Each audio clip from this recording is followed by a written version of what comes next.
Hi, this is my short course for investing for beginners. I'm going to go through A to Z, everything you need to know to get yourself into investing and why it's so important. It's made up of 5 short courses and altogether they're less than 30 minutes. So it's definitely worth a watch. We're going to go through 5 lessons. The first one is why you need to invest. Second lesson, how £500 a month can make you a millionaire. 3, what stocks to buy, and talk about index funds in there as well. 4, where to buy stocks, and 5, how to make investments tax-free. First lesson is about your goals, why you need to invest.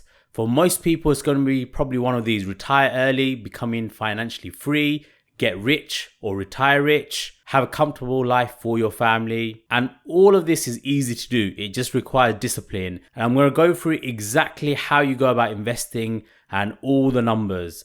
I like using numbers because they are your evidence, they're your facts. Firstly, we've got to talk about saving. So when it comes to investing, you have to have money. Without money, you're not going to make money. As they say, it takes money to make money. You can see it on the screen. These are the easy access savings accounts, bank savings accounts. And I really hate bank savings accounts because they do not work. So you can see the highest rate you're going to get on an easy access where you can take your money at any point is 1.8% and is variable. Now, the best savings account I can find on the market is 3.5% fixed for 5 years. So you have to leave your money in there for 5 years. When we look at the exact numbers, this is still so awful. And the reason why it's fairly high, because the Bank of England has raised its interest rate to 1.75%. And you can see throughout the years, especially after the 2008 financial crisis, the interest rate the Bank of England set has been less than 1%. So what this means is the higher the Bank of England interest rate, the better it is for savers. Now you can see it's closely approaching the 2% mark. However, historically, it's been under 1%. And in an ideal economy, they want to keep interest rates low because it's actually better for the economy to keep interest rates low. Now we come on to investing. So remember, the highest rate in savings, we were offered 3.5%. Best on the market. The graph on the left, so this graph here, you can see this is the value of the S&P 500 across the last 90 years from about 1927.